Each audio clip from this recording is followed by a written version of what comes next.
And welcome to the Raw Review. We are the Dadley Boyz of What Culture. I'm Adam Wilborn, joined by Michael Hamflett and Michael Sidgwick, here to look back on this week's episode of Monday Night Raw. But before we get into it, if you're a fan of this sort of thing, make sure you subscribe to What Culture Wrestling on Apple Podcasts, Spotify, Amazon Music, and YouTube, where we do daily wrestling podcasts where we not only review Raw, but also SmackDown, the show formerly known as NXT 2.0. AEW Dynamite, AEW Collision, pay-per-views, premium live events. We have interviews, roundtable discussions, and a round of the week complete with the big quiz, of course, on Wrestle Culture. As I said, they're joined by Hamflett and Sidgwick to review this week's episode of Monday Night Raw. Another great show. Am I the low guy on this one for a change? I thought this was a good Raw, but maybe I'm on the come down from SmackDown or something. Probably. I just thought there was a couple of things that fell a little bit below my expectations. Genuinely, I thought this was a good episode of Raw, but that's the norm now. I enjoy Raw pretty much every week. I think it was two things specifically that I cannot wait to touch on that I loved on this show. But otherwise, it was fine. WWE's really good all the time for me. So this was like where this didn't quite hit the heights that I've become accustomed to. I was like, nice Raw. Just what a time. Pat on the what a time, yeah. A hair ruffler of a Monday Night Raw this for me. This is odd because I wish that WWE wasn't quite so produced in that idiosyncratic way. I also wish it wasn't an evil entity because this was a bit of a trifecta Raw. Yes. It peaked as a trifecta Raw. It's 3 hours. There's always some stuff that I don't like. Only for a few more weeks. Yeah, and then whatever. This hit the in-ring angle promo trifecta at its best this Raw. You're right. Yeah, there's this thing on this Raw that I was just genuinely pounding my chest about and doing the just bleed noise for. I think we probably all agree on that. Yeah. I have a feeling testosterone is through the goddamn roof. Might be able to guess that, but let's start at the beginning of this show. CM Punk wearing a Bret Hart sweatshirt. I thought that was immediately thought of you. Shows up at the arena, and they do that awesome. And they show all the Let it go, bro. He's fine. He's just fine about it. Don't put it in the newspaper that he's mad. They do the awesome track and shot. He walks through, takes the sweatshirt off, does his entrance, comes down to the ring, but there's no sort of yelling and screaming here. It's a lot more ominous from that in Punk's promo. He's very deliberate with what he says. He says, I've been asked how many more matches I've got in the feeble bones of mine. And depending on who you are, the answer is either great or disappointing, because the answer is way more than you think.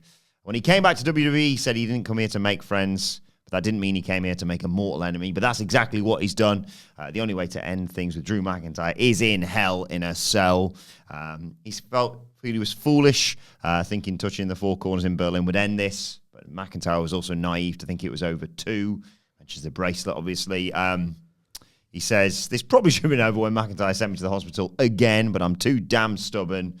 People can ask me how many Hell in a Cell matches do I have left in me, and the honest answer is 0. His sister has asked him not to do it. His wife begged him not to, as did the angel on his shoulder.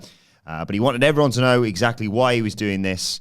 He once told Drew McIntyre that if he's pushed far enough, he can become the devil. Well, the devil is here. The devil in his heart told him the only way this ended was hell in a cell. The same heart Drew McIntyre promised he would stop. And then he said, Drew McIntyre, I can't promise I'm going to kill you because I won't make promises that I can't 100% deliver on. So here's my promise. I'm going to make you bleed. And I promise that you're going to have to kill me because I am prepared to die. I am prepared for my heart to stop beating. I'm prepared for this all to be over with. I had a great career, and if this is the end, so be it. I am prepared for this to be the end of CM Punk. And if you're prepared for this to be the end of Drew McIntyre, then I'll see you in hell. I mean, it was well performed. What's wrong with you today? Get your head out your arse. This was awesome. Was it? Like, this was really... Yeah, I was like, let's go. This was really, really well performed from the Punker, right? I will trust the quality of that Hell in a Cell match like I would trust my children with a family member to look after. I have no doubt, and I've never had doubt in my heart that this Hell in a Cell match is going to rule. Like, I feel certain of it. It doesn't quite have again, talked about this in the preview yesterday, it doesn't maybe quite have the like the meat it might have had if the strap match never existed. Because you would have had this bigger gap and this feeling that there was definitely like a bloodier end to things, a more conclusive sort of finale to this entire feud. So there was nothing really left. Maybe that's why I wasn't as impacted by this, because I've seen a lot of praise for this today, and I'm trying to separate both here because, like I say, I think this was performed really, really well. Again, it's a trust thing. I don't think there are many people quite like CM Punk to trust with material like this to feel real or to like where he feels locked in, all that kind of thing. I don't know. I don't know. I'll rely on CM Punk for that like really cool killer line. He's always got one, and so often it's because he's earned it. Like, you go back to something like the Graveyard Image as when he puts thought into every sort of detail of his long-standing stories that he tells. And there wasn't one here. I didn't think there was ever really this big moment that got you that. Like, he talked about killing and being killed and all that sort of stuff, which doesn't come up very often in wrestling. So especially in WWE, they're quite sacred words to use, and it's obviously promises that you can't make or keep, which is why wrestlers tend to avoid it. But yeah, I think it lacked a little bit of rares tears out the ears for me, this, a little bit. Like, one little, Punk can be violent and cruel and talk about the devil, but he's still got like a witticism in him. And I think I was waiting for that, and just that one. It's those that just like have my heart beating out of my chest that he delivers in these lines sometimes, and has done in this entire story with Drew. And it was just, I don't know, every line was a nice one for the Hell in a Cell video package. Very few of them were proper box fresh. God, CM Punk's here once. Perfect. Like, again, that's me setting the highest standard for him as well. I disagree. This was genuinely really, really good. I still maintain and contend that CM Punk, who quite frankly I have soured on across the last 3 years, should be playing a heel. It's the easiest own goal for me. He is a heel. He is behaved and conducted himself like a heel who does things to the detriment of pretty much everything. He is a disturber of a bloke, and he should be playing heel. If he has to play babyface, and I get it, he kind of does, because merch is a consideration. He's over to that level, and you give the people what they want. If he has to, and I wish he didn't, this is the best possible means of building this match for me. I thought he did a tremendous job. I disagree in that he didn't need a soundbite. This didn't necessarily feel performed. I really enjoyed how he sort of measured the tenor of all of this. He didn't feel like he made the deliberate choice. And I'm not disagreeing here, because I know you said it was well performed, to just completely lower his tone, to just acknowledge the gravity of what had happened. Well, I was really impressed by, and this is the sort of thing that for me really separates CM Punk from the great to that rare level that he and very few others occupy, is that he can elevate something that you know fine well isn't going to be the last Battle of Atlanta. You might get double juice in this match. You might. It might be ketchup. Who the hell knows? He's provided this image of what you're in for, and it's just so not WWE. And it felt like, you know, you're going to get something that you've not really bargained for in a WWE setting. It feels like it's going to be dark. It feels like it's going to be violent. And what separates him from everybody else is that over the last however many years, and maybe this is, you know, a benefit of the Levesque era and this like sort of deeper ability to invest and trust in the process. They used to do this annual event, and it was genuinely shambolic and farcical with each passing year. They used to get Mick Foley to come out and say, where's the effect of, you know, this match will damage careers. This match will change and shorten your career. And then you realize how many of these has Randy Orton been in? You know, it just doesn't work as a selling point. You are just lying to my face and insulting my intelligence. I thought CM Punk, with a very bold move, basically putting himself forward as the guy who can actually be affected by this, and emphasizing his injury record and how his body's sort of giving up on him to sell the gravity of the upcoming match, was really bold, really inspired, and really believable. I thought this was very, very good indeed. Grim acceptance of it all. Yes, exactly. That's a really great way of putting it, Wilborn. And I tell you what, as well, he knows as well the value of the babyface promise. and the meaning of the babyface promise. And by steadfastly refusing to commit to it, I've now got that 1% of doubt. Like, I went into Bad Blood thinking, oh, well, Punk, wins the rubber match. This is how WWE does business. And now I'm not quite so sure. And I tell you what, as well, I thought this is very intelligent because they've basically told you in as many words more than once that the first 2 matches didn't count. And that's always the way of it in WWE, sadly, with the way that they trilogize. Nice. That's not a word, I've just coined it. The way that they trilogize and homogenize every single one of these top-level programs, or nearly all of them. It's a way to cut to the chase if they're trying to come up with a name or the aim of their trilogy game. Yeah, indeed. I like that. Indeed. So the idea is, a bit melodramatic rubbish, that SummerSlam one. Just forgot about that, and we'll banter off the bracelet, and then, touching 4 corners doesn't win a match. Well, it won that match. So why are you taking the piss? This one, it feels like it genuinely feels like that aim is being reached. The first 2 didn't count, but this one is going to be dark, dangerous, violent, harrowing. Yeah, I thought this was really, really good. I would liked it more if he wasn't a knob. And I wanted him to play the babyface and had a rooting interest in anything he did for his own personal ambitions, which I don't. But if anything, the more CM Punk impresses me, the more impressive I find him. Because I genuinely don't want to be one of these people where I'm like, right, I don't have a parasocial relationship with anybody in pro wrestling. You never know who the performers are. Maybe he was right. If you use Occam's razor, he probably wasn't. I don't want to have this mental block of, I don't want to invest in that guy. But as a babyface, I just cannot have a rooting interest in him. I don't really buy him.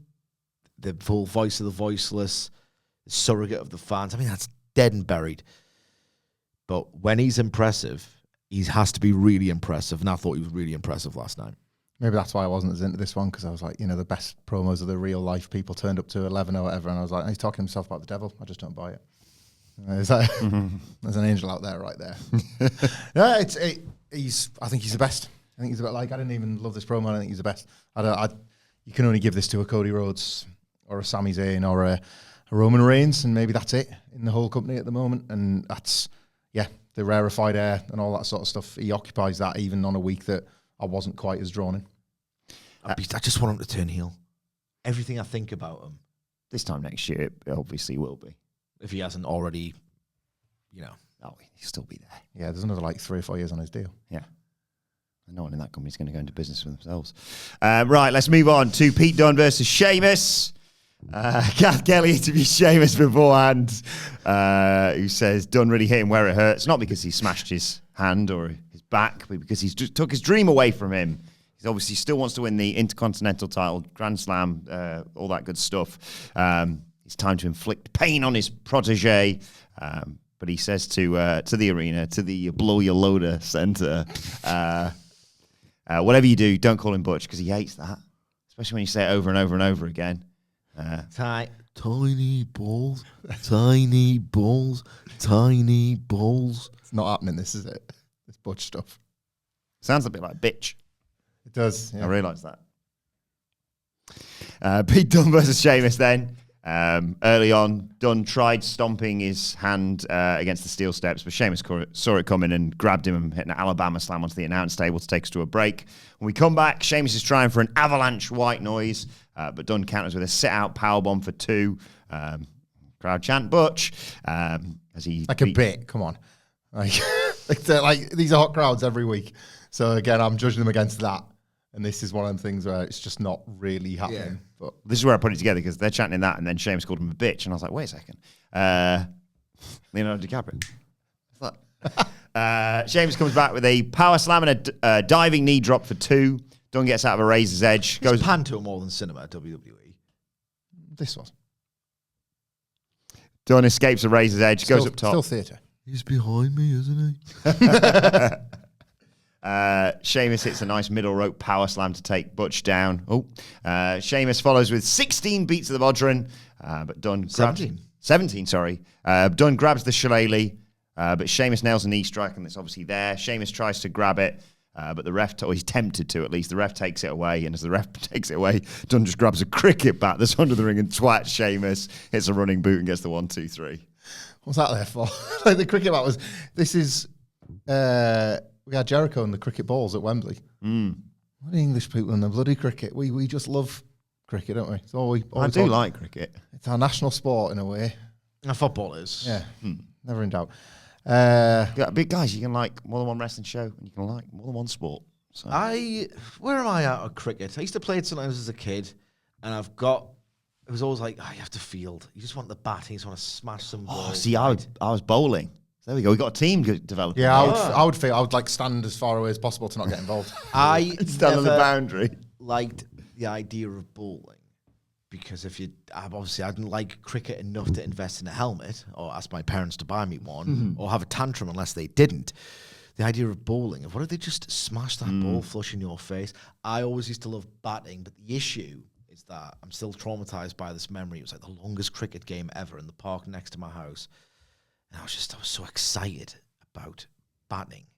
And then what I did was I drew back. Oh, no. To get as much sort of force and momentum behind my swing, and I knocked off the wickets. And I was like, no, there's no what's the commission called, the ICC or whatever. Yeah, the ICC aren't watching. Like, we'll just pretend that didn't happen and just don't be dicks and let me have a go. Otherwise, I probably will cry. And then they just said, no, you're out. Bales came off. I just went home and played the Mega Drive. Yeah. Yeah, I couldn't my dad really liked watching cricket, those long 4-day things. But I'd love to go. I've been to a test before. Only test matches I wanted to watch were on Monday Night Raw. I've had a day-long drinking session. That looks good. Class day out. Just one day, just a backdrop to drinking beer. I like those. That's decent. I like drinking backdrops. Done all of them. T20, ODI, test. Done all of them. Love them. All the positions. All of them. All three cricket. Interesting fact for you. The floodlights at Edgbaston, which was my local cricket ground, of course, shaped like an E. So when you go and buy there next, take a little look out. Birmingham Half Marathon go past Edgbaston. Yeah. I think it goes into it. Goes like 10K definitely did. Lap around it. Yeah. Like, near the parks and that, cricket. It's just a match, this, isn't it? Did he not hit him for 6 for you? Not even a 4. Not even a 4.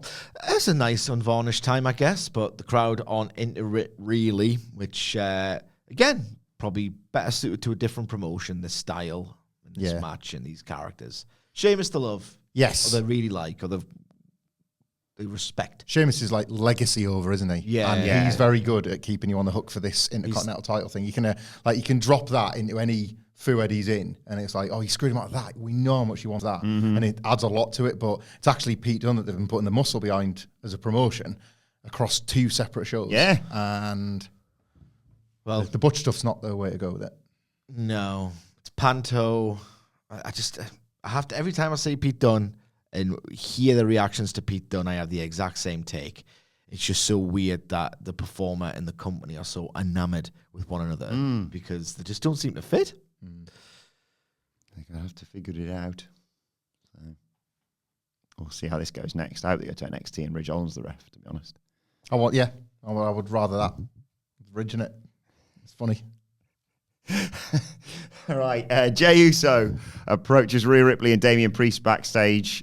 Jey says, "Look, I know, Damian, you wouldn't want me to be out there for your match against Dom, but I'll be keeping an eye on it just in case."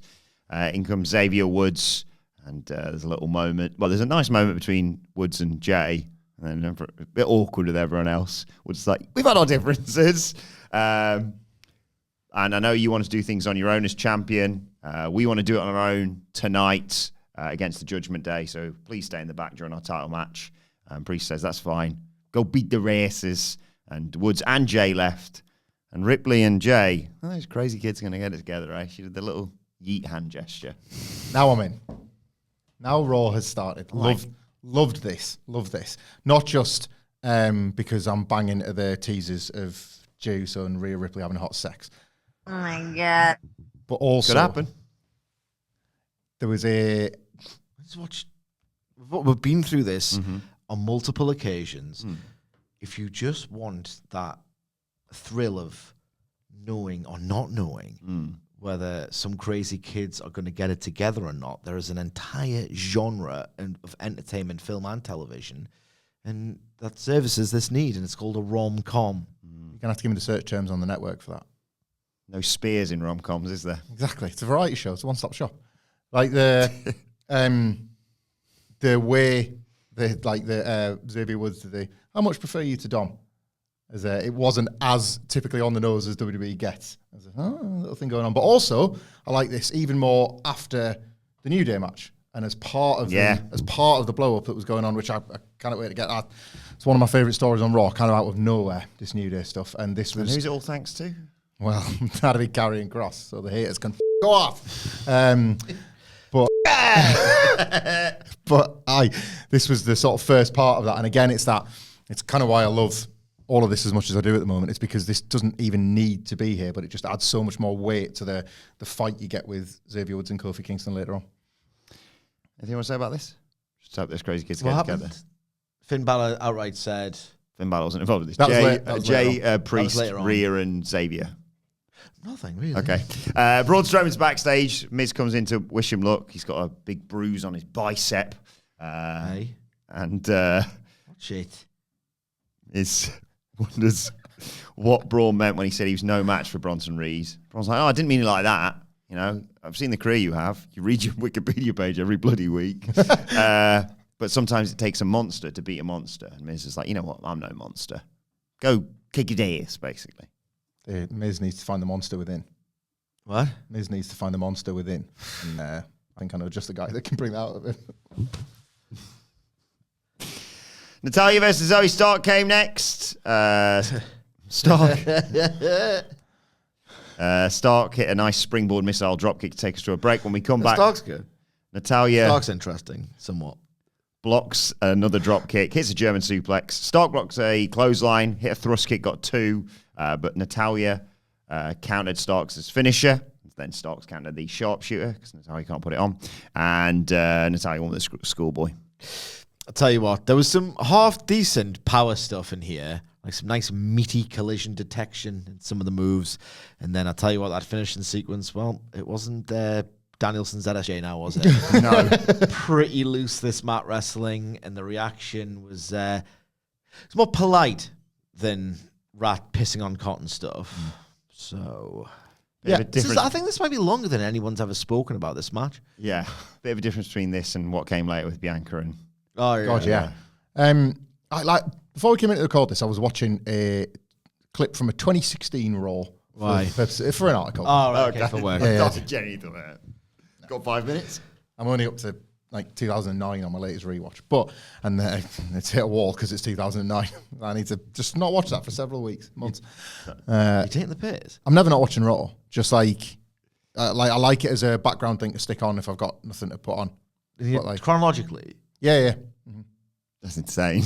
It's just You're in 2009. But I've sort of left it behind. I've like gone back. They'd be like sort of like washing up stuff. I'm taking a break from podcasts. So I'll like go Raw for a bit or SmackDown or whatever. I just fancy watching again. Get enough of it at work or before work? I never get enough of it. You know this about me. Just kind of ever. But I've had to come to a stop for a bit. It's like that's too much. Like what? You don't have to go. I love how you've just gone through like robots aren't real. 2003, 2004, 2006 with Triple H This'll talking be about worth his it. cock all the time. But no, 2009, that's where we must draw the line. You've already had to watch it once. It's fine. And more than once. I watched Assault on Precinct 13 last night. Oh, nice. It's the moving wallpaper of my life and always will be. All WWE. Like that's if I'm not even necessarily watching, I'm just merely ingesting. That's what I would pick. It's weird. Like, I never knew how much you liked it. I mean, I had an idea, obviously, but the extent has only become really apparent over these last 18 months. It's nice to feel enthusiastic about the current version of it rather than just watching it and thinking, yeah, gets no better than this. Like, I've done this Raw rewatch That's before. changed you a little bit, hasn't it? This. Oh well, I mean, it's like you've remarried to the. You know when like you get some of these celeb couples just like fall in love with like the first wife. Yeah, You've like you've remarried. And like what? But yeah, that's fair actually. It's because it's just 20 years. Because you used to like have decent taste. Like when New Japan was on the rise, you were big into New Japan. New Japan, yeah. Deeply resented AEW for kind of crushing all that I loved about New Japan. That was like the roots of not really wanting AEW to exist initially. I was like, I think I'd just prefer everybody to stay where they are. Do the wrestling. There are other places. WWE can be useless. And I can dip in and out with what I want. Like, yeah. Well, it's terrible for 20 years, isn't it? Yeah, like, yeah, it was, which I can speak some with say on it some still authority is. because it's always kicking around. Why was I I've going to... just been watching 2006 Raws. Oh, dude, watching up and watch this. It's just... I saw a clip of it the other day. You're all right with it, don't you? Yeah, I know I'm in hell. I was watching something came up on my X feed the other day, and it was like, Triple H was a wild one for this. And it was like, he's on his DX in 2006. I get an interview backstage by Maria, and she's like, we got 2 words for you. And Maria has an idea, and she says, I can't remember what the 2 words were, like, let's fight or something like that. And Triple H is like, actually, no, those aren't the 2 words that we say, Maria. Well, what are they? And Triple H, he's in her ear, suck it. And she goes, suck what? And they go, I think, Sean, she needs a physical demonstration. How about I just get my cock out right now? Wouldn't that be funny, huh? If I just get my dick out right here on television, and Sean's like, no, you can't do that. It's like, well, I'm a degenerate. I can't do that. And the business should have ended there and then. I wish I'd seen this clip because we spent so many years struggling to No, work it's out. because Sean she was confused, right? And Sean... You refused to elaborate. So bang into the Bible that he didn't get time to elaborate, and we had to wait until January 2023 to find out. Yeah. That's... Sean... He could have cleared up there and then. Yeah. Years of confusion. I think she needs a saved. physical demonstration, huh? And of course she would like that because I'm Triple H. The biggest cock in the world. I mean, I've got the biggest cock in the world. He's such a big-nosed loser, isn't he? Executive producer Paul Levesque, you arsehole. Why don't you credit your writing team, who I'm convinced do more work than you, by the way? So on this 2016 Raw, Triple H, the WWE champion, was beating up Dean Ambrose. That is not a bit. You can see where my network's up to when we get back to my desk. And I don't really care that much. He beats up Dean Ambrose and says, all right, I'll give you a title shot. And Dean Ambrose is lying there on the floor and he's selling. So this is post-Rumble. Post-Rumble, pre-WrestleMania, before... I didn't believe when he eliminates Roman. That's right, yeah. Really heals on him. Remember that? Yeah. Really heals Everyone's on like, yay, Roman. You're like, oh, cool, make me a mini match with Dean Ambrose. Out you go. Okay, fair enough. And Ambrose is... Maybe they won't do Triple H versus Roman Reigns at WrestleMania. He's got him for ice beam. Yeah, he's been a quick... He's absolutely battered. Robot. Ambrose in a suit, and then Ambrose like crawls over to the microphone because he's a funny guy. You think he'd hate crazy that back beating? then. You think he'd hate that beating, but you know what he does? He gets on the microphone and he goes, "Thanks," like that. That's Wacky Dean. Triple H looks back at the ring and he takes his suit and his tie off and he goes and kicks his ass again. And it's just like the last 5 minutes of Raw to build to Triple H as Dean Ambrose. But hey, what happened at the pay-per-view? He beat him. Oh, yeah. He just beats his ass. It's a word. There's no noise. There's no enthusiasm. There's no anything. What did Dean get at Mania instead?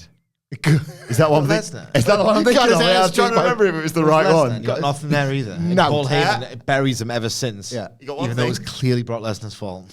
You got one thing. Didn't leave empty-handed, did he?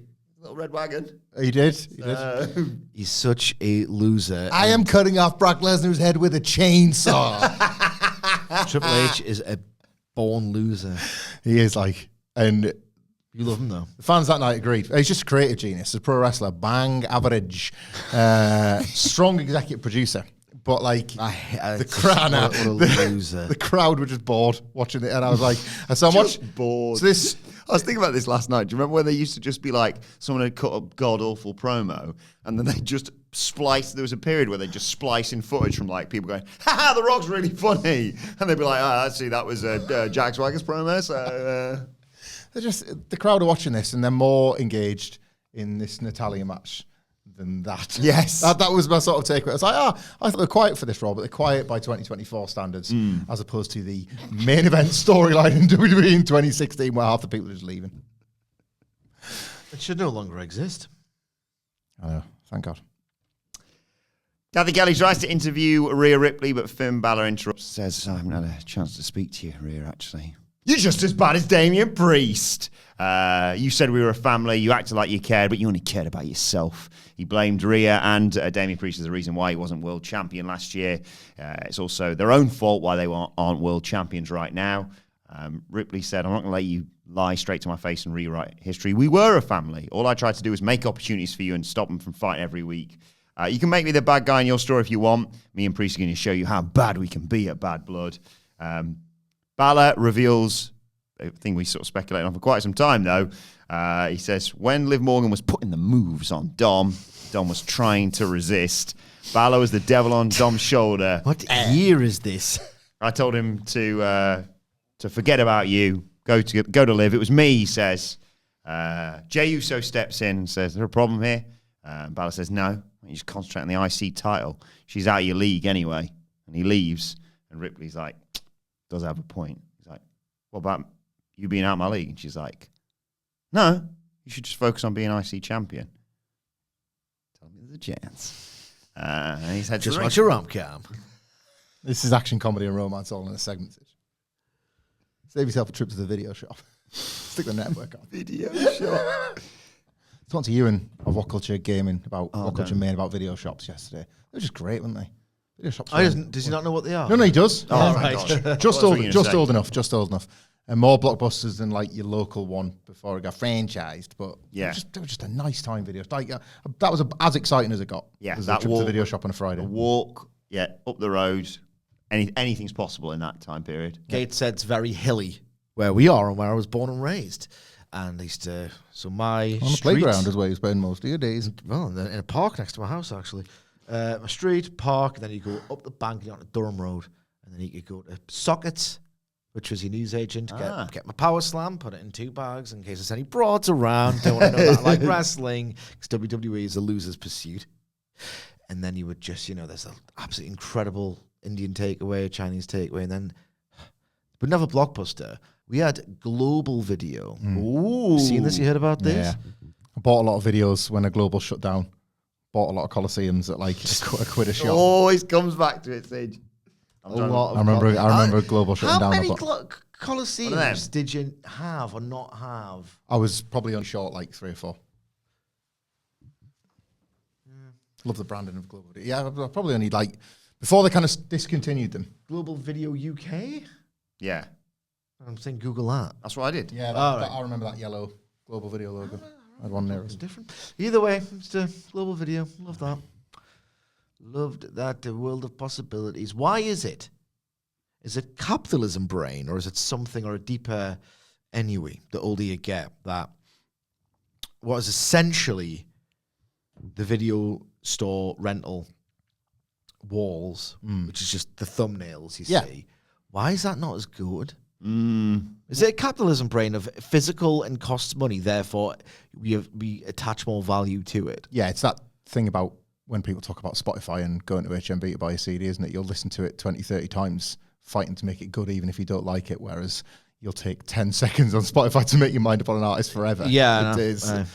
And I suppose the exclusivity of it all, because sometimes you go and be like, if you got this in, they're like, oh no, they're all out. But maybe if you come back and check later, someone will have brought it back. That's amazing. That when it's due back in that day. What a rush.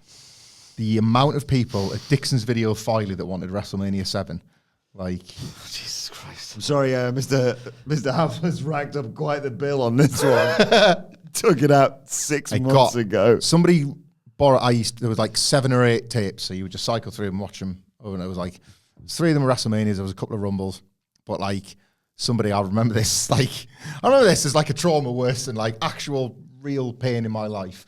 Somebody had rented WrestleMania 7 and had left it too close to like their fire, and the tape had caught fire a bit and burned. And I was just like, well, it's WrestleMania 7. Oh, we're not getting that one back. Kane? It got damaged. And I was like, are you kidding me? There's no boom anymore. We're not getting any new ones. I'm not seeing In Your House 1 dropping anytime soon.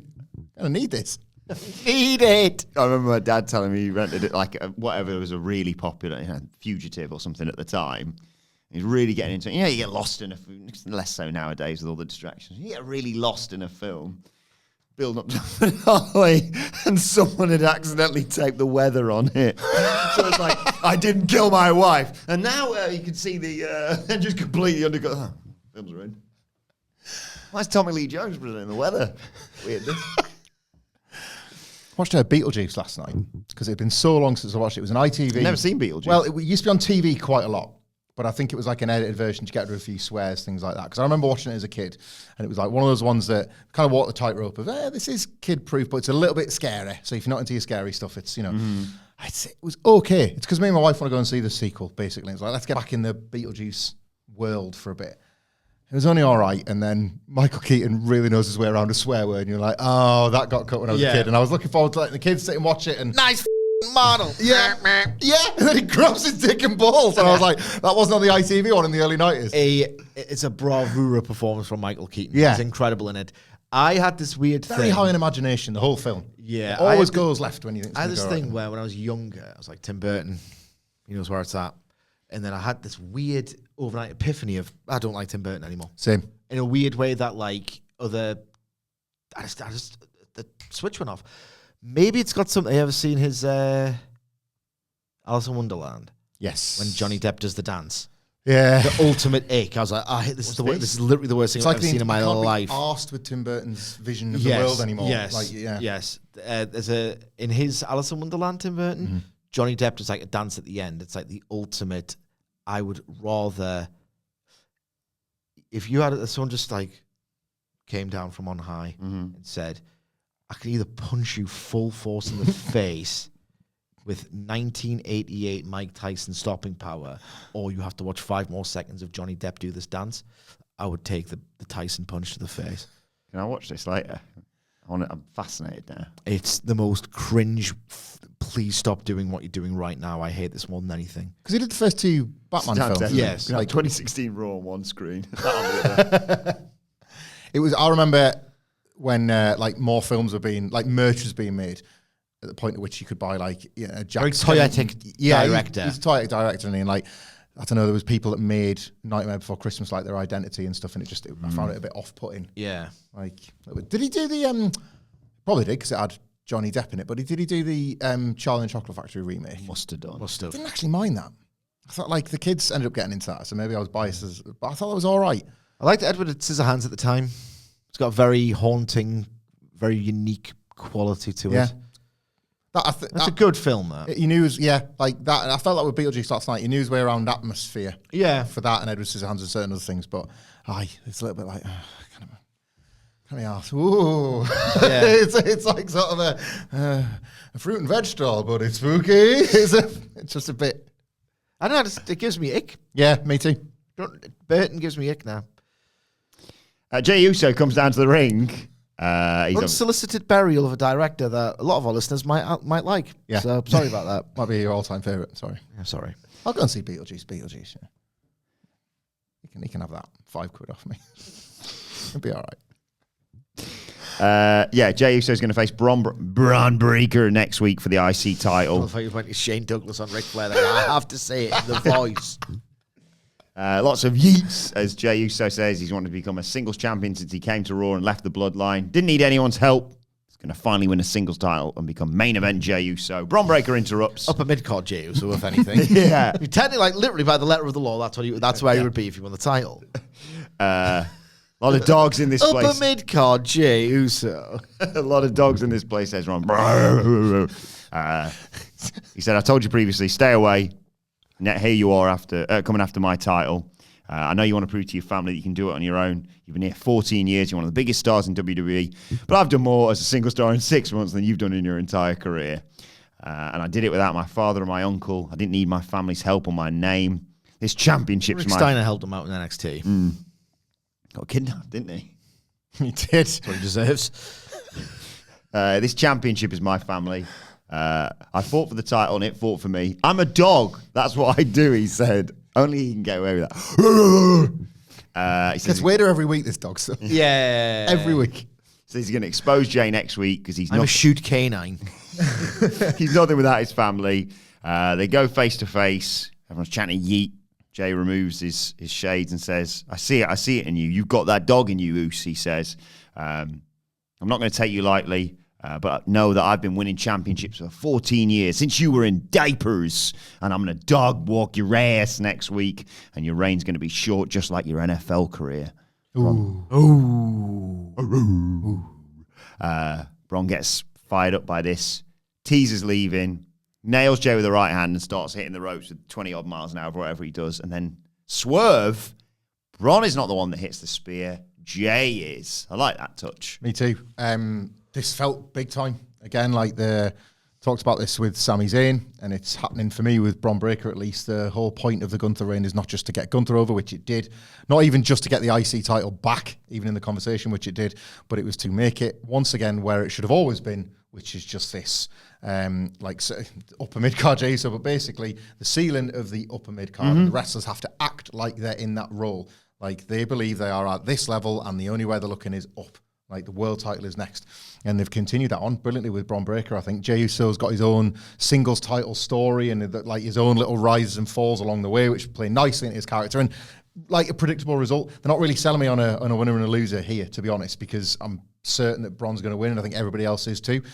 But I absolutely buy into like the continued story of Jey Uso, and he should believe in himself to this extent, because that same ceiling that the IC title represents is also the same ceiling that he reflects every time he comes out to the ring, and he's a massive star. So I just think this is really, really nice matchmaking. There's not a lot between them. That's why you get daft stuff about Dog and about families. Like there's never been that much between them before Jey even got the shot. But I think this is really, really good matchmaking for where they're at with this belt. I was shocked by how effective this was on me personally. Obviously, it worked for the audience because it involves that sort of like insider shooty, like the NFL career dig, and you're kind of putting your opponent down, and then you know it's going to result in a Jey Uso singles match, which invariably are dump. And yet, this had an energy to it, and I did like the spear stuff. That was really well done. A glimpse into, do they have that weird chemistry where certain wrestlers just can put on a show together when individually they're sometimes flattered to deceive or against different opponents? It only lasted 5 seconds, but the physicality here was promising. I'm really scared they're going to do a double spear spot in the match and just smash heads with each other. Another tease towards that later on, wasn't it? So possibly. IYO Sky confronts Jade Cargill and Bianca Belair in the back. She's annoyed because Bianca Belair is meant to be facing Kairi Sane tonight, but Kairi Sane's obviously got that eye injury. They recapped that. And Belair said, I didn't make the challenge, I was booked, and I never back down from a fight. And Belair said, look, if Kairi Sane's injured, let's have a bare knuckle fight then. IYO Sky accepted for later on. And then we got the tag team titles on the line. It's the Judgment Day versus the New Day, who are not wearing matching gear.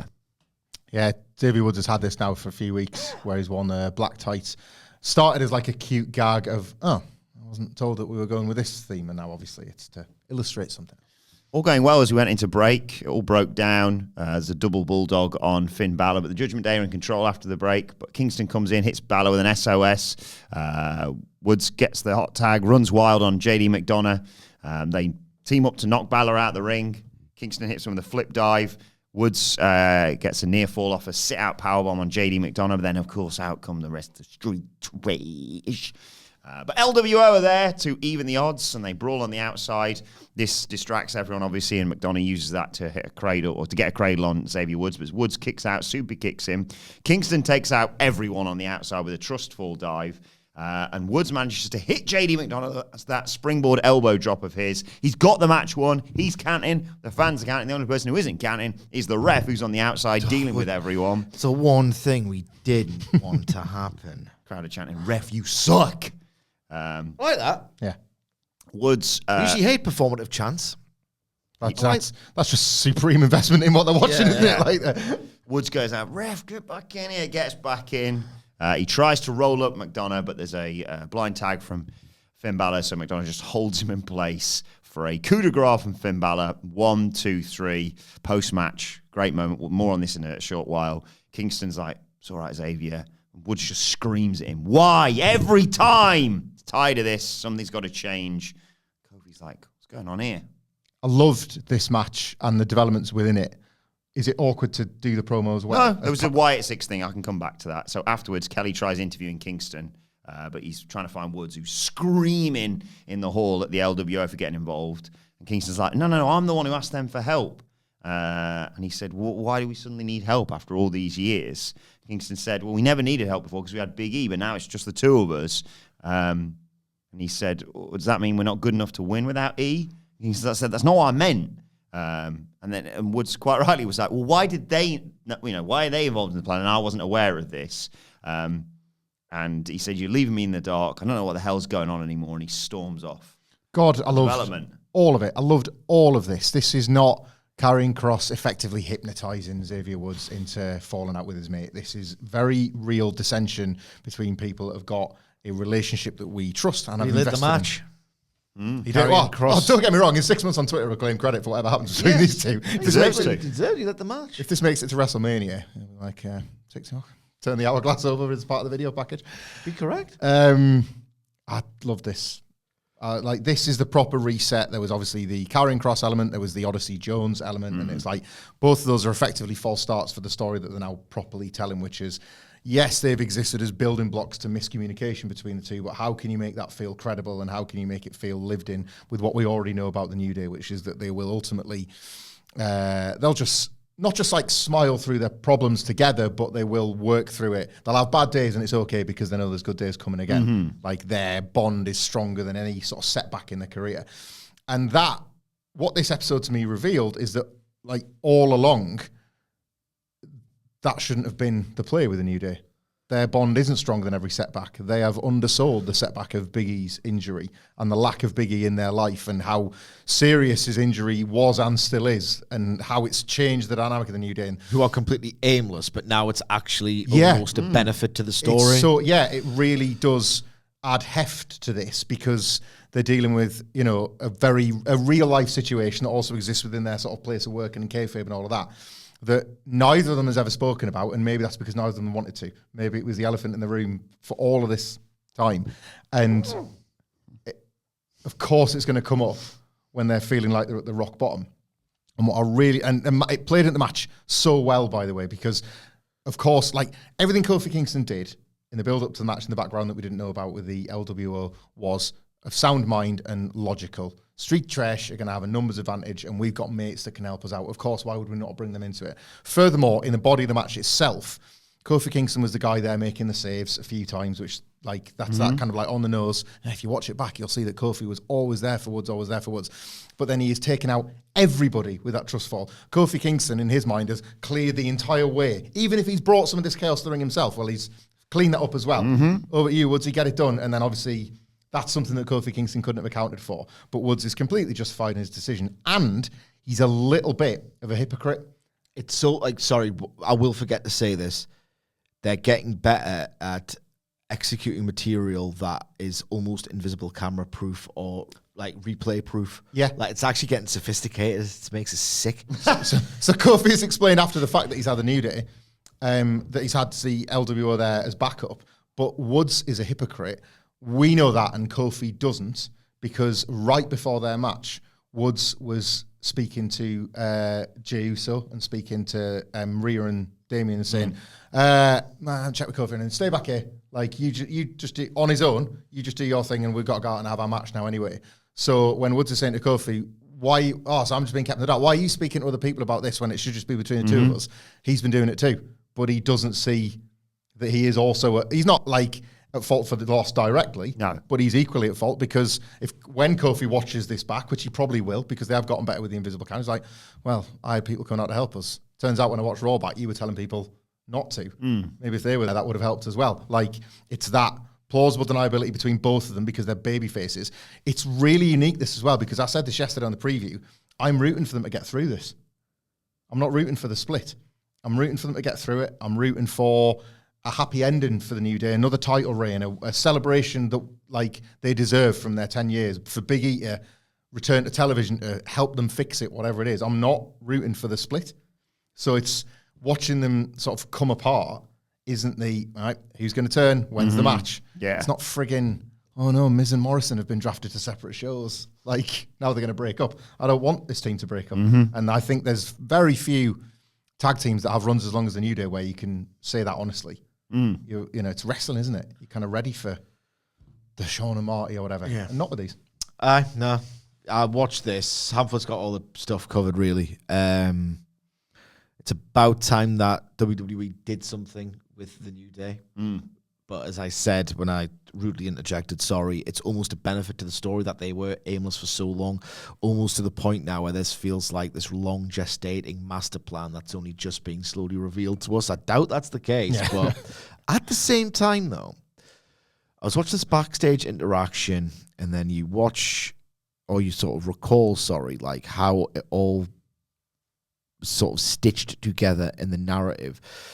And then again, I made the point of, if either man watches all this footage back, they would be completely, like, their own opinions would be reinforced. It wouldn't just be like, oh yeah, of course. Sorry, mate. You know what I mean? They are getting more sophisticated. I watched this thinking, my God. I used to hold the opinion of the early Levesque booking era of it's not that different. It's just, it makes a bit more sense, and it's not run by this demented, like, evil, sort of chaotic, fitful, just whim-driven idiot despot, you know?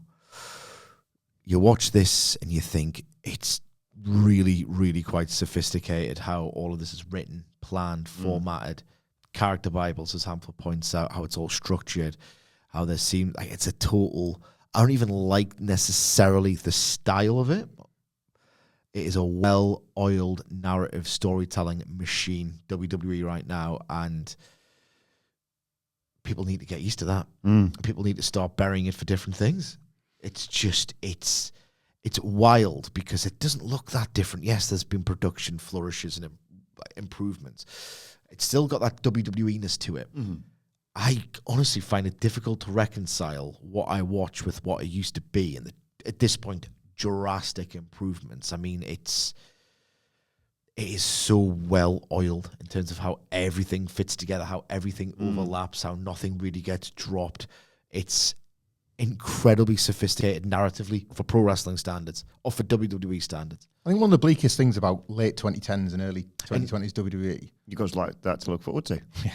was that it didn't matter how bad the stories. We'd accepted glumly that the TV rights, the financial health of the company made it so that the stories didn't matter. And of all the reasons we were never going to get another boom, we thought was, well, storylines matter the least. So all of a sudden, out of nowhere, this could creatively flourish like you never would have imagined. And it's still not going to make a difference to the bottom line. And, you know, you can talk about WWE's financials. AEW was about to land a massive TV deal. But AEW as a, like, creative, like, juggernaut in 2020 and 2021, where, like, and business was reflecting it as best as it could, pandemic and post-pandemic, and it's happening again now. It's quite nice that it's still good storytelling and good characters at the heart of it. Of a successful wrestling company, it is still, we thought that TV rights need massive dollar figures that none of us can ever imagine. It often feels like a world and a vibe. Yeah. I know top stars are top stars, but it's everything's always looked after during a boom, you know? Yeah. And I just thought that wasn't going to be, the boom now was going to be, oh, there's another $100 billion TV deal. Yeah. And it was, who cares what they're actually broadcasting? Yeah. You know, I thought those days were gone. Same. One more thing as well. We reviewed Collision yesterday, a bit later than I would have liked. And it's his fault as well. And we were talking about FTR versus grizzled young veterans, and certain elements of that match were better than the tag we've just reviewed or talked about, in that, like, James Drake and Cash Wheeler, their actual technical wrestling was just so fluid and crisp and gorgeous and beautiful. They didn't have this tone, this urgency, this atmosphere at the end where it's like a sense of actual injustice is playing out, and it sucks, and, like, displeasure is getting expressed. None of that. And maybe, you know, what's the difference? Characters and stories. Less of the standards and practices. Yeah. Tell you that heel revival back in WWE right now would satisfy everybody. I would take would satisfy heel, everybody. tweener, babyface, as long as they get the out. Those overexposed. Heels in, like, AEW? He's the babyfaces. Yeah. Outrageous.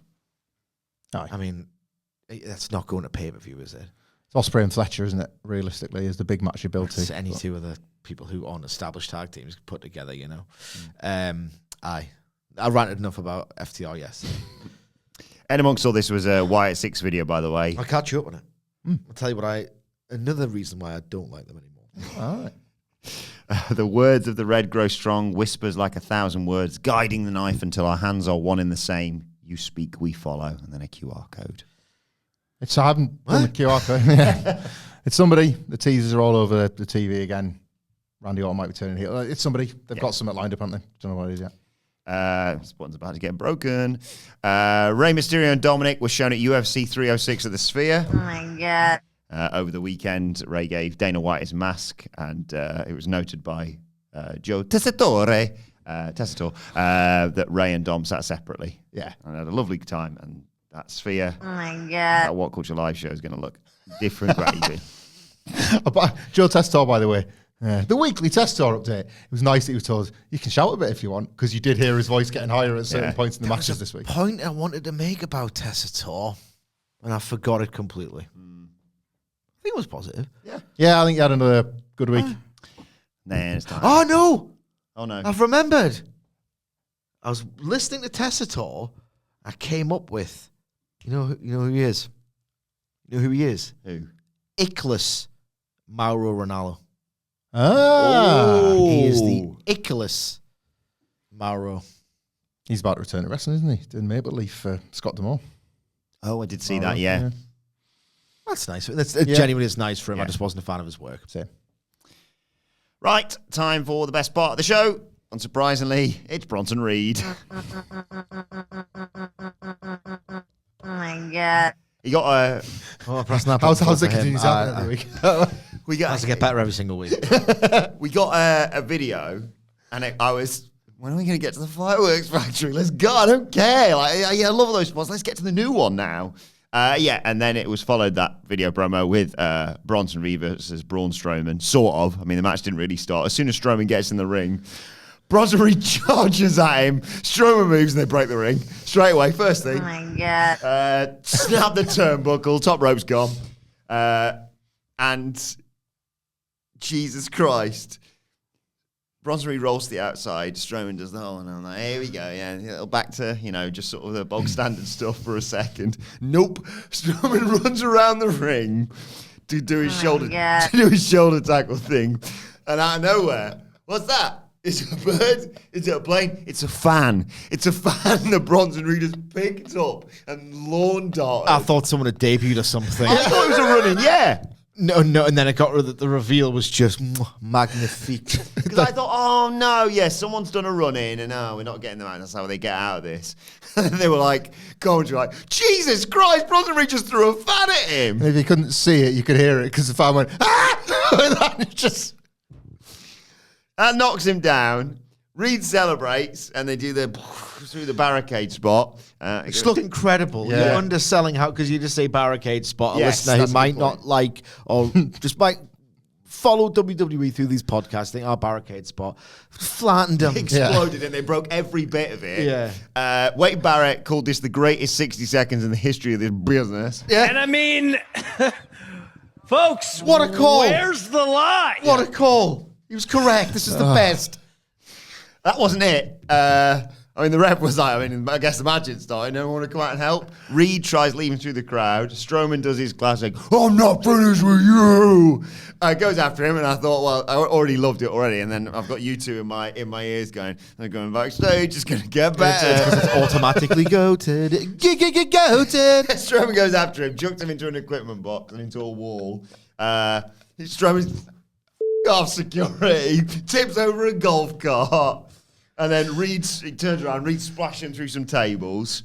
And then that's great again. Reed's running. I'm going to get to a table out of nowhere, but it's class, isn't it? Yeah.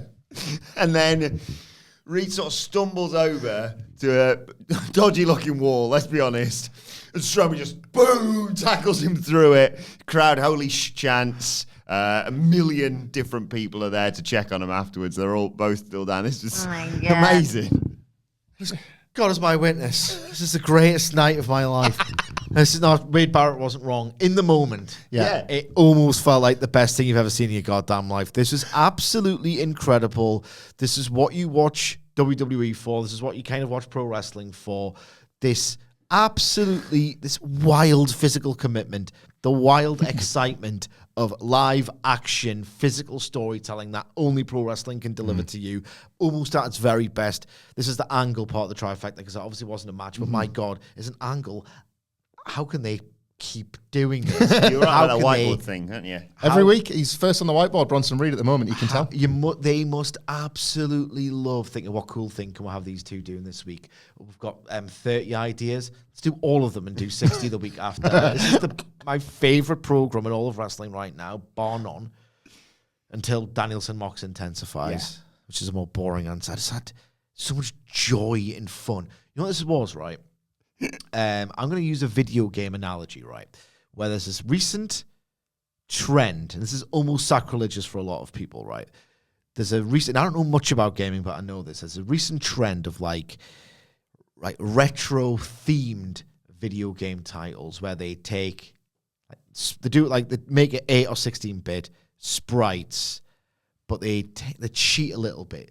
They don't like these games that look like they've got 8 or 16-bit aesthetics wouldn't actually run on those old consoles that just made to look like they would, but they perfect and tweak the gameplay. So it's the aesthetic. It kind of looks and plays like it would, but it wouldn't, and they just add this different depth. And the idea is, I think Shovel Knight's probably the preeminent example of it's like a game that would exist, but actually it's better than your nostalgia.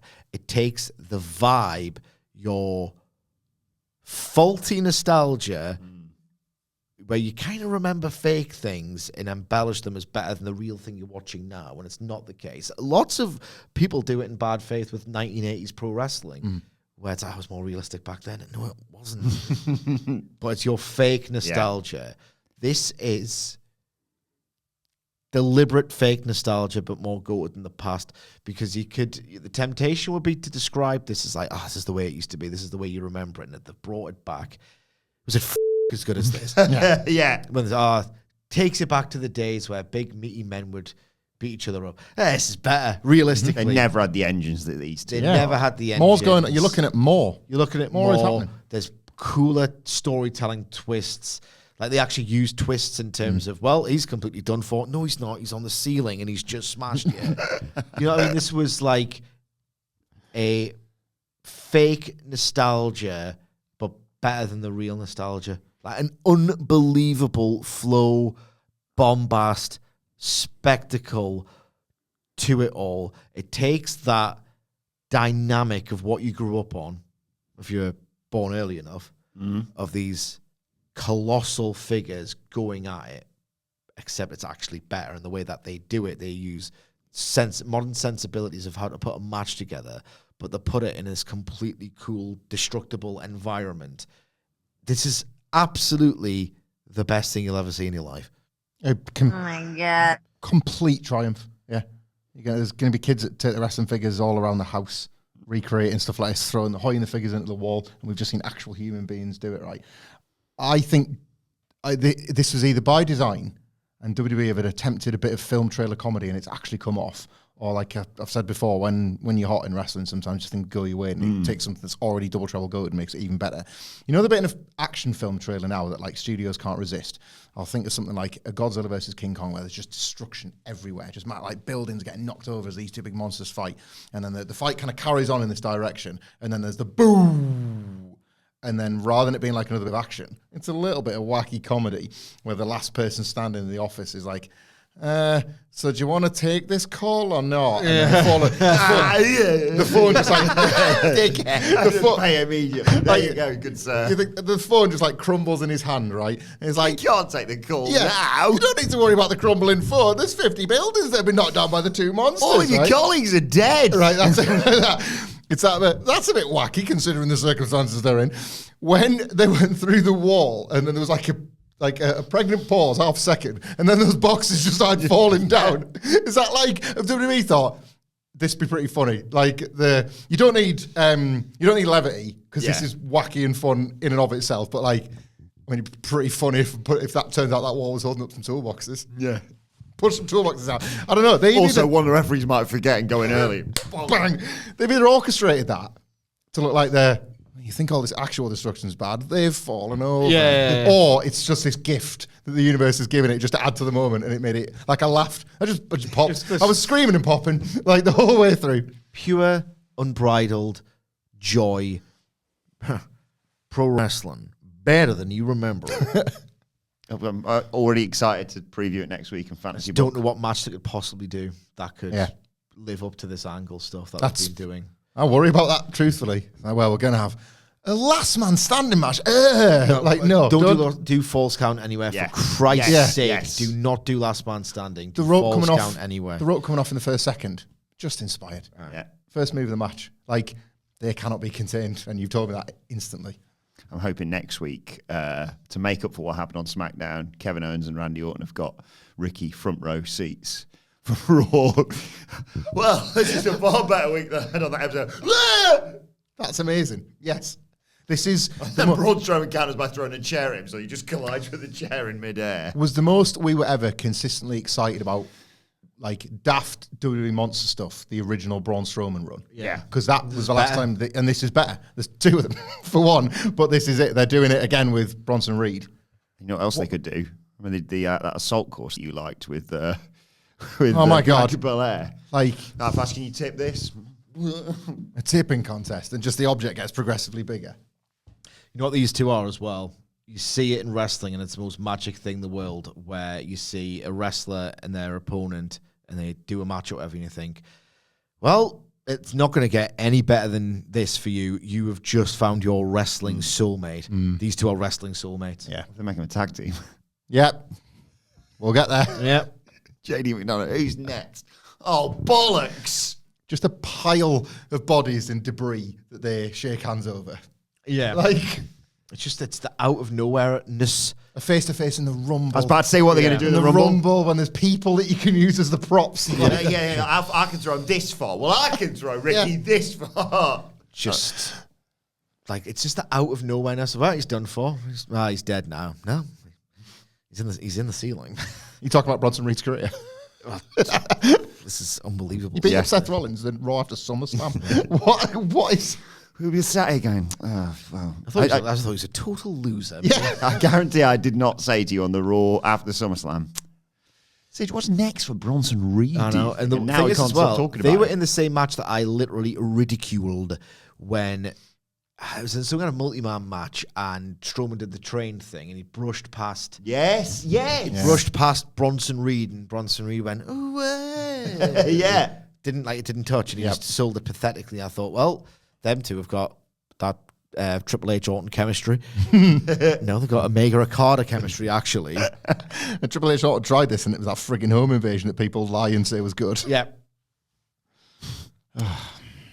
Ludwig Kaiser is backstage. Postman Pierce is a bit stressed out back there at this point. And he says, I'm a bit busy, but I've been working on Gunther's next challenger. I know he doesn't want to face Sami Zayn because he makes a great case. And Kaiser's like, Sami Zayn? Why would he be the next challenger? And then, of course, they see on the screen Sami Zayn's coming out, he's got a promo, and he says, Gunther talk to him personally if you've got a problem. Sami Zayn comes out, though, as I said, gets in the ring, gets on the mic, says, talks about standing in the ring last week with Bret Hart in Calgary. Meant what he said when he called him his hero. It's very motivational when he heard about what Hart said it meant to be a champion. He wanted that to be him. He needed that to be him. He needed to become the world heavyweight champion. He needed to be the guy who defended his title week in and week out. And that's the kind of champion the fans deserved. Unfortunately, the current champion, Gunther, has repeatedly declined my challenge, saying I wasn't on his level. I don't think that, and I don't think Gunther thinks that either. I'm in his head. Gunther remembers what happened at WrestleMania. He knows I beat him before I can beat him again. He's scared. This brings out Ludwig Kaiser, who says it's nonsense that Gunther could be scared of you. He's the most dominant force in WWE, and if anything, he's trying to save Zayn from the worst embarrassment of his life. He says, look, WrestleMania was the greatest moment of your career. It was the first time your family looked up to you instead of down on you. I get. But miracles don't happen twice, so enjoy your moment. It's never going to happen again. And Zayn says, Gunther doesn't need you to speak for him. In fact, he doesn't need you for anything. You don't need him, actually, whilst I'm at it. I know you've got the same desire that I've got. That's why you ditched Giovanni Vinci. You aren't going to earn any respect as Gunther's mouthpiece. You got to have some balls and speak for yourself. Gunther comes out and says, you got something to tell me, Ludwig? And he says, yeah, actually, I've got something I want to get off my chest for a long time. And he's obviously swerve, attacks Sami Zayn, holds him in place as Gunther beats him up and says, my answer is still no. Gunther leaves. Kaiser tries attacking Zayn again, but Zayn gives him a German suplex and a haluva kick as Gunther watches on. It's just a nice development in this story for me. Like, I'll say this about this Raw: you couldn't have done the Punk promo after the Bronson Reed, Braun Strowman brawl, so you keep them as far apart as possible, so Punk remains credible in the face of this. Equally, you kind of have to have a fairly lightweight exchange of ideas between Sami and Kaiser and Gunther, even though Gunther's the world champion, because of what we've just seen. It's you really have to, when you're doing something like that Bronson Reed, Braun Strowman thing, you really have to think about where everything else on the show sits. So, like, credit them for how they've kind of structured this one, because this was just an extension of what we've seen so far, which is Gunther depriving you. But it's still mad to me that a heel can deprive us, the fans, of something, and us be allowed to opt in, no, we're going to get it. And he's not just doing it to be antagonistic because it's a Vince McMahon heel or whatever, it's a WWE story or whatever. This match is going to happen. I still can't figure out how Sami gets it or how Gunther surrenders. It's Adam Pearce. Well, maybe I'd like to think there's yesterday, didn't we? Yeah. I'd like to think there's something more creative, but yeah, maybe. But ultimately, Gunther giving in and giving in the match. 2 Raws left. Yeah. Yeah. If it's going to be bad blood, and you know, every week they tell you the match isn't happening while telling you the match is happening. So yeah, that's what you're watching, is the sort of heat between them get a little bit hotter before the inevitable announcement. Yeah, I don't really like the story, to be honest. Oh. I thought this is a week of we don't have the idea yet. I do believe there's an idea, but it's not the time to reveal the idea yet. So this just felt like padding. And yeah, it's that uneasy thing in pro wrestling where who's in charge? Who's the boss? And like, is it up to the wrestlers? Could Adam Pearce just not go, well, clearly the fans want this. You know, Sami's got a claim. It's just that it's very selective and convenient. So I didn't have a great deal of time for this. I mean, the match will be great. I love the first one, but yeah, narratively, it's just not a good story, this. Oh. Kathy Kelly tries my ass. Kathy Kelly tries interviewing Not for Damien me, Priest. I like it. Liv Morgan cackles her way and gets rid of Kathy. Used to hate that. I really like it now. Used to hate him. It's growing on me. I'm From sure when it it is. was... I'm sure it is, Paul. I meant your version, not the cackle. Right. She says... Sure it is. How sad, a former champ who doesn't even realise he's already has been. It wasn't hard for the Judgment Day to choose between me and Dom and Priest and Rhea. They're losers, hanging on to the only time they were ever on top. And Priest says, I can't believe someone in the Judgment Day's got a set. Stop grabbing your car. Protect that. Because when Rhea gets her hands on you, she's going to shove them down your throat. Wait. Would you like that? Try everything once. Don't know why you're here. Polluting my air. Go kiss Dom goodbye. I'm putting him down along with the rest of those losers. Bye, Susha. Yeah, fine. Who's talking to you? Damien Priest. Yeah, bad. Okay. I He think always says nerdy things. I don't buy him as a badass. Don't like him. I've never really got out Damien Yeah. Priest ever. I Other got people do. Yeah, I always got him by default, and then I was a bit like, am I going off you? And then I'm back on him. Last Mega sort of- powers. Yeah, last couple of years, I'm like, you're all right, you. IYO Sky, Bianca Belair came next. Oh my god. That finish to this was exceptional. Just a quick reminder how bloody brilliant Bianca Belair and IYO Sky are. Back and forth. Almost too good. Yeah. Almost too good, this, and we'll get into, well, do you know why? Mirroring each other early on. Sky's in control after the break, but Belair just powers out of her submission. Belair hits shoulder tackles, drop kick, corner shoulder tackle, and punches in the corner. Sky comes back, uppercuts, drop kick, meteor, and a missile drop kick gets 2. Belair hit a spinebuster and a moonsault for 2. Tried a press slam, but Sky slips out and hit a German suplex into a bridge for 2. The crowd are chanting, "This is awesome." It was. We see a suicide dive in there. And Belair grabs her in the vertical suplex position, carries her up the steps, Always awesome. Yeah. chucks her in the ring, huge pap. Belair goes for the 450, but IYO Sky gets her knees up. Sky went for a moonsault, but Belair just grabbed her and just lifted her easily into the KOD position. But Sky counters that with a small package and gets the 1, 2, 3. Wonderful. Wrestled with a purpose, this. Well, a few purposes. I wouldn't quite go as far as to call it promotional malpractice, the treatment of Bianca Belair, because they are at very least using her in a tag team to build a massive singles match. And it is a massive WrestleMania grade singles match that they've shown you from the Royal Rumble last year, or this year, excuse me, but for a WrestleMania a year and a half on. So I wouldn't say it's just complete negligence that she's been in this tag team, because there's obviously something down the line. but it felt as though Bianca Belair was wrestling to remind Triple H and remind other people what they are choosing to like sacrifice for that one big match.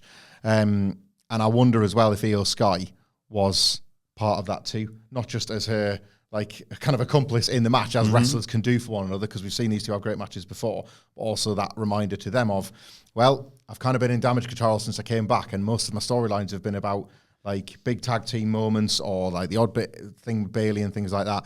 And me and Bianca sort of tore it up in Backlash in Puerto Rico, and I was received as this massive top baby face, but you persisted with me as a heel. Let's try and do that again. And just the wrestlers shouldn't have to wrestle like this to remind management, creative, whoever, who they are, but that's what this was. And it also was like we see this when we talk about Dynamite and Ladies Night and things like that.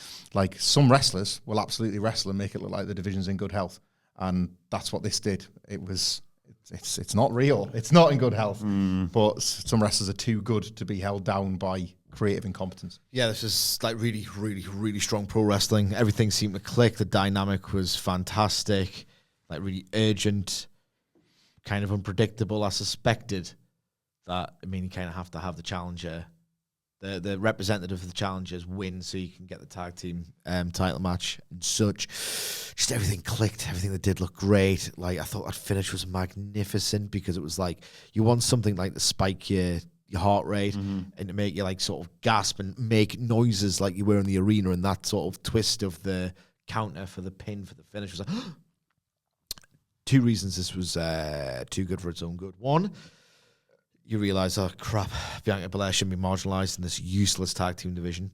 Two, she, in order to get the best out of Jade Cargill, has to be, that face in peril rule. Selling all the time, yeah. So it's already a bit of a stretch, but it could kind of give it some latitude. How stupid does it look now? All those times she's been fighting from underneath.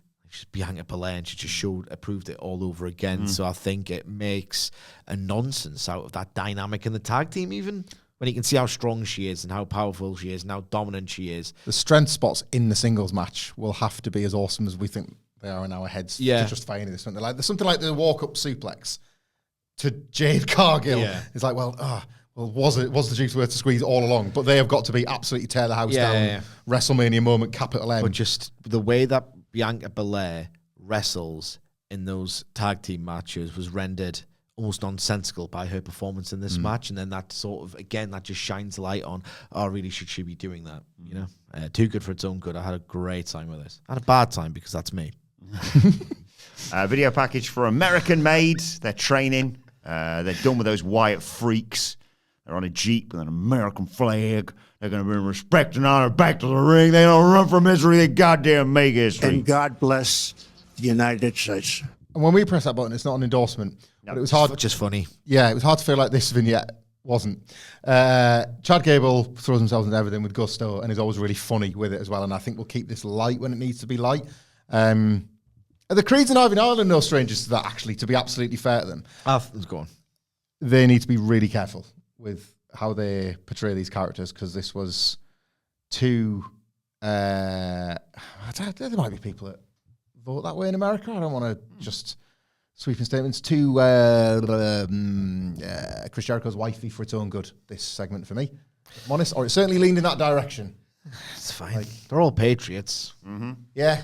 I bloody love America, all of them.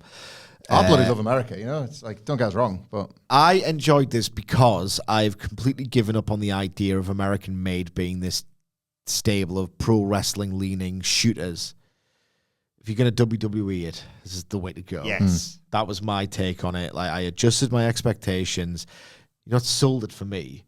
Brutus Creed's laugh. Yeah. Yeah. Like, really obnoxious. But proper WWE production of, you're weird laughing, yeah? I could try one. Well, we love that. Yeah, we love that. Do that every week. Do that every week, yeah. Really, really just obnoxious laughter I'm a fan of.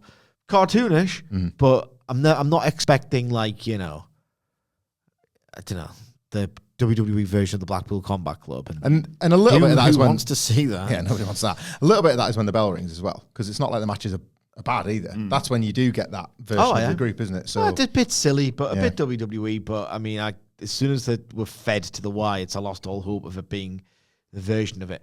It's better than them in suits. It is miles better than them in suits. But obviously they had to previously deal with the rather spooky. They do. Wyatt 6. Getting unsettling. Got me feeling a certain way. Which reminds me, it's now time for certain kind of way. Riddle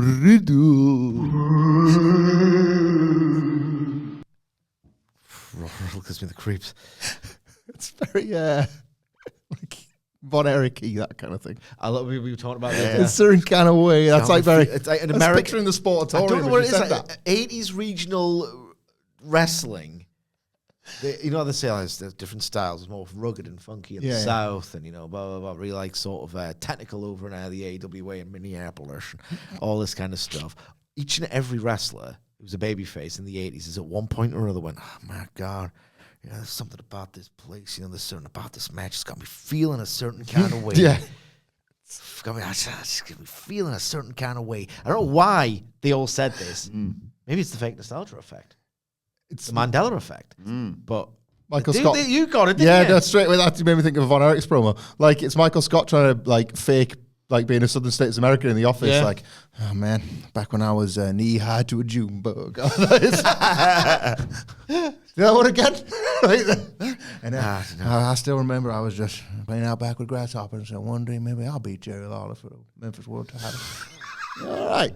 And I worked hard, man. It's going to feel a certain kind of way. This Raw Riddle has given me the creeps. Because I forgot what it was, and then I felt stupid all over again for A, failing to get it in the first place, and misremembering what it even was. Well, that's because I give it you on the Raw preview to test your noggin. They told me down there on fishing hole, you ain't never going to shout it against Ric Flair, and I said, I will one day. And I'm a Virgin Greek,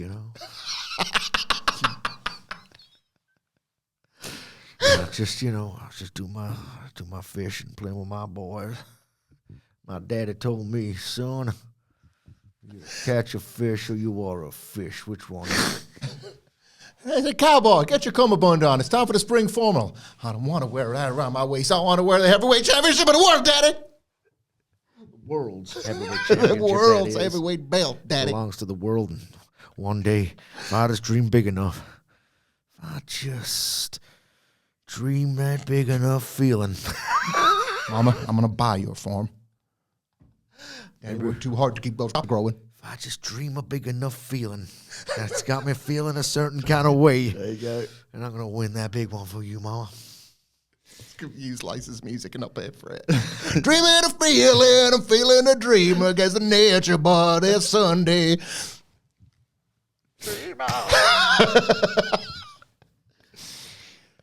So this week's Raw Riddle was, what 5-letter word becomes shorter when you add 2 letters to it? Right, and shut up. I need to get this. I know you've got it. I've got it. Okay. Could you... It's got un in front of it. No. Oh, what the What 5-letter word becomes shorter when you add 2 letters to it? I thought it would be none. But I was at 3, so it's not going to be... clue. Yeah, It's please. one of them Raw riddles where the clue is in the question. Let's do it again. What 5-letter word becomes shorter when you add 2 letters to Short. it? Bingo! Thank you. You're welcome. Such an idiot. That was this week's. Schoolyard, the teachers were like, stop playing those stupid word games. You ain't never going to be the world's champion. Don't ask riddles. I'm telling my kid tonight when you probably get it. Yeah. I got when I played him on Hades. You heard about this? Yeah. He was kicking ass. Going through all those chambers and being better than me on my first go. He's got the reflexes of a cat, and he's jacked as well. And he That's 2 reasons he's like Finn Balor. Yeah. And he'll have some jokes as well later on. Stax has assured me. All good. Is he in the day? Good, Yeah. good. Before that, though, Ludwig Kaiser tells Kathy Kelly he's going to expose Zayn in the ring next week. Kaiser wants to talk about Zayn's past, best friends with Kevin Owens, that they always turn on each other the second the other found more success. That's the kind of man Zayn is. A sad, bitter man, jealous of his best friend and jealous of what he once was. Just turn on Giovanni Vinci. He's a heel, it's fine. Oh, Giovanni Vinci, was he on SmackDown? No, Not this week. Not a sniff. Didn't like that at all. Nope. Has he done something? Is he in that? Feels that way. Is he in the White I'm House? feeling that way. Yeah. I can't be feeling a certain kind of way. Bit old-fashioned WWE doghouse booking, wasn't it? You don't see much of it anymore. Didn't like that one bit. Before the main event, Ilya Dragunov congratulated Jey Uso, wished him luck against Bron Breakker. They yeeted and bumped fists. Then the Judgment Day street trash come up and say you should choose your friends better, dickhead. Basically. Just fully suited and booted Ilya Dragunov in the middle of all this. Just street trash. What would happen if I don't pick the right friends? We'd kick the crap out of you. Friends are my love. Jason's new t-shirt is absolutely good, by the way. That Bret Hart 93 hot pink Yeet shirt is going to be worn around the office very soon. I told him what you told me about your outfit yesterday, by the way. On the I've already forgotten what that was. Dressed as the bin. Oh God, it's you just see like a splash of colour that's different, right? You know if they're like painted at your metro stop. Like, Yeah. you just get so used to it, and then all of a sudden, it's like why I love wrestling gear so much. It's dark blue, didn't it? Yeah, like they're just all of a sudden there's like a sort of turquoise bin. I was like, nice new bin we got outside work, quite like that. And then I looked down and I was dressed the same colour as the bin. I'm the bin. Yeah, no. I'm street That's what he trash. said. I'm street trash. Doesn't like your opinions. Very, very, very droll. That is very droll. That's what I was on about when I was saying Punk's witticisms. You can always rely on Sidgy for one. Yeah. Speaking of street trash, Like, yeah. only one man who can get away with that. And he's not here right now, of course. What? Only one man can get away with calling you that. And he's not here right now. Yeah. Maybe later. Street Trash came out. Judgment Day came out wearing Street Trash t-shirts for Damian Priest, Dominic Mysterio. Main event of the evening. Of course, Damian Priest just dominated.